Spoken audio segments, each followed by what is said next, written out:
I don't post often but needed to air out. I 22-year-old and Zach, 21-year-old started dating last year in early October, and everything was fine and dandy, spending good time together, dinners, and stupid little Kmart dates. He doesn't have money and everything I earned was in savings preparing for the future, so everything we did was cheap and easy or I paid for. He was there for me when my dog died, would help me calm down during anxiety that would leave me mute. At the time, it was what I thought was the best thing for me. While he was over at my place back in November, we went to a nearby town to have a look at the antique stores as he's really into old war memorabilia. During the second store, I got a bad stomach, lactose intolerance type shit. I let him go to the third store while I went to the bathroom. While at the store, he met one of the workers there, Jen.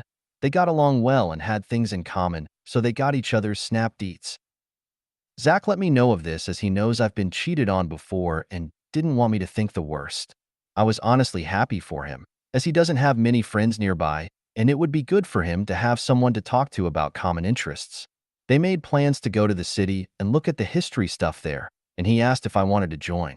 I declined as I don't really want to spend my day off looking at history that saddens me. His interest in WW2 collided with my Jewish family history. They went together and had a good time.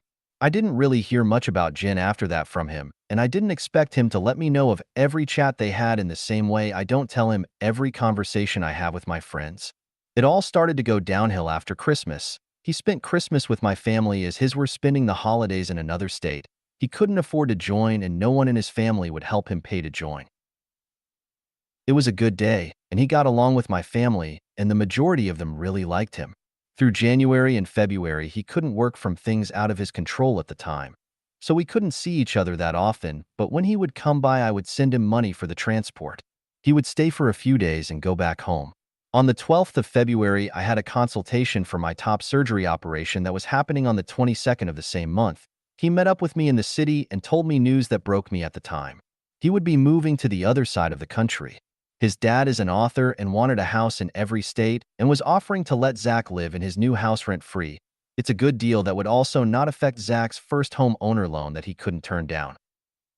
We had a good talk about what that would do for us, about how we won't do long distance. I won't move with him as everyone in my life is here along with the job. I worked my ass off to get the point I'm at along with the operation I was having. How we haven't been together long enough to warrant me moving, and that moving would be a stupid idea for me. We were going to spend time together while we could before calling it quits. I was heartbroken, but wasn't going to let that stop me from having a good time with him while I could. He came back home with me after my appointment, and we spent a few days together, including Valentine's Day, where we watched all the Shrek movies, ate takeout food, and cuddled. It was a really good time. Then he went home. For the next 10 days, he spent time figuring out his issues with work while I was preparing for my operation.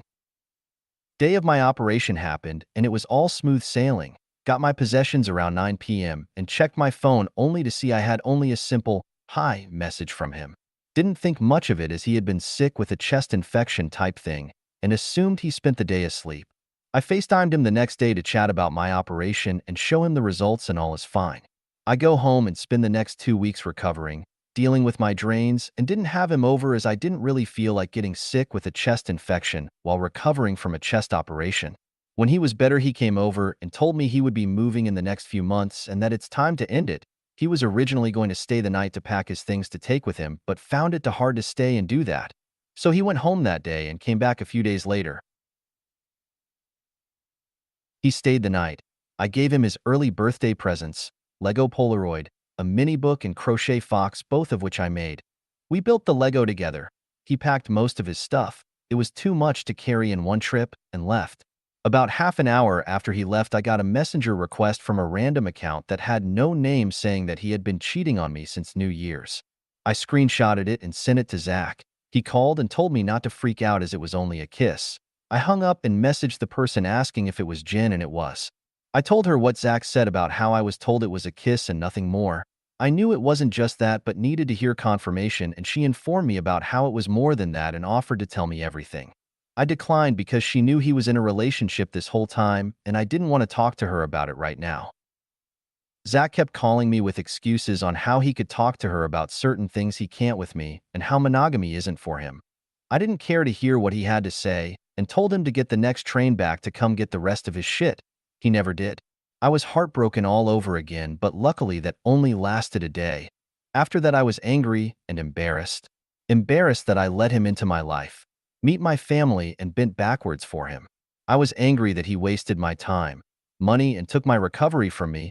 It took me years to get the point where I could afford my operation, and I had earned the recovery time to celebrate my achievement. He took it from me. With all that, he also owed me money, the money I sent him for transport for 2 months, and half the payment I made for an abortion I had back in November, racking up the money he owes me to nearly $1,000.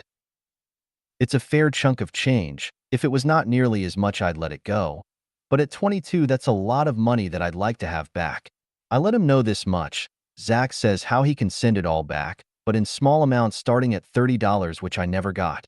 For how I found out that he was cheating while I was in hospital and after Valentine's, well, I messaged Jen back asking if we could meet up in person to talk it all out. It's not the ideal thing to do for everyone, but it's what I needed. He can't royally fuck up my time scot-free. She agreed. We met at a nearby park where she let me know that he had been with her in January while I was on a family holiday, had been at hers while I was in the hospital, and went to her place after being at mine on Valentine's Day, and how any time he was at mine in those 2 months, when he would leave, he would catch a different train to go to hers. As well as this, he also booked a hotel with her in the city and made her pay for it for a night.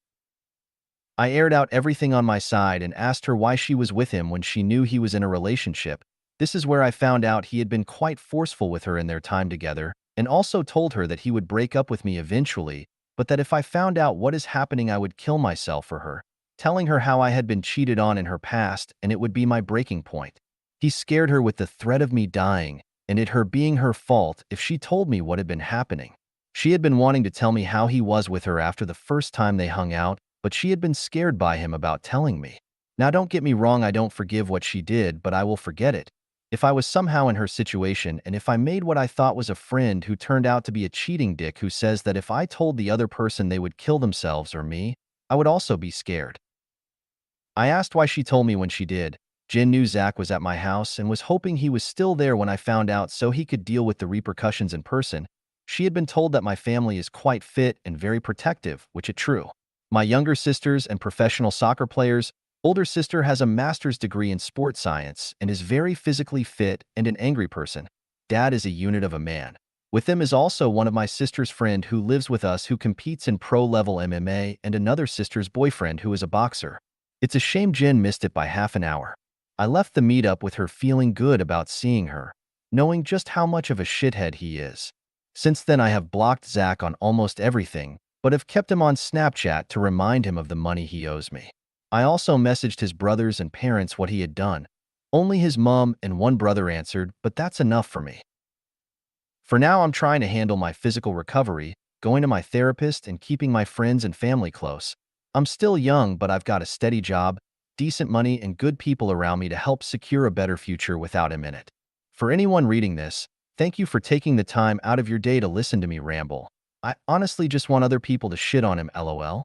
And Zach, if you somehow see this, I now understand the chapter in one of your dad's books, A Dream of Three Sons when you were the fourth born. I hope you live a long, painful, lonely, and traumatic life over in South Australia.